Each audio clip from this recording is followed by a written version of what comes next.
Welcome to Fits on the Go. My name is Apurva Challa, a cardiology research fellow at Mayo Clinic, Rochester. Today I have the distinct pleasure to introduce Dr. Abhishek Deshmukh.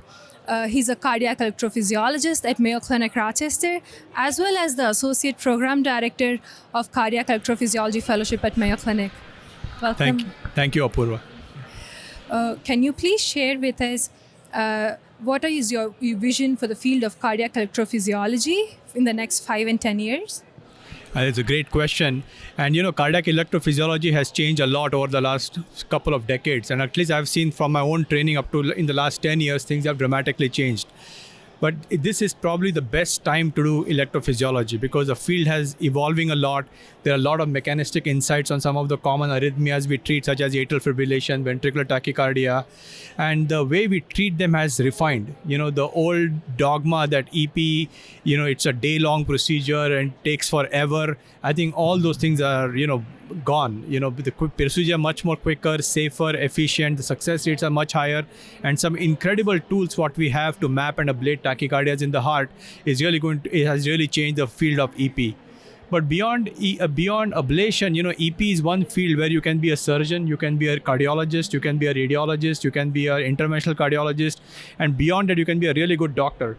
So if your basics are right in cardiology, I think this is the best time to do it, because beyond this, even if you're like an entrepreneur or like a scientist, there's enough artificial intelligence type things going on. If you are a more visionary kind of a person, then you have other opportunities to do it. If you're a surgeon at hand and heart, then you can do a lot of device-based practices. So it is really evolving a lot, and there's no time in history of cardiology than current times to do electrophysiology.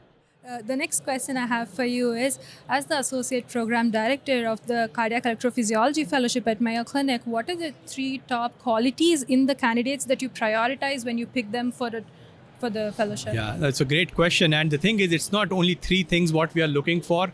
And it may sometimes just be one thing, or it can be a multitude of several things which we look for while selecting people. But more importantly, how much that person really likes electrophysiology. Are they joining electrophysiology because of inherent passion of treating patients with arrhythmias? Or are they joining electrophysiology because they see another electrophysiologist driving a very nice car? So if your basics are right, then that's one thing we're looking for. And beyond that, like I said, if you're a good doctor at heart, you're willing to learn, because learning EP is very different than learning everything else what you have learned so far. So if you are you're enthusiastic and passionate about learning, you are good at hand skills, those are the patients those are the kind of people we are looking at to do electrophysiology. And beyond that, how they would also advance the field themselves over the next 5 to 10 years, whether they can be good doctors for the patients, whether they can be good mentors for their trainees, whether they can do research to carry the field forward, are some of the things what we are looking for. So we, like my former mentor told me, that we are really not here to create players, we are here to create coaches. Thank you for your great pieces of advice, Dr. Deshmukh. To watch more videos, please share and check out our YouTube channel, Fits on the Go, as well as follow us on X, Fits on the Go.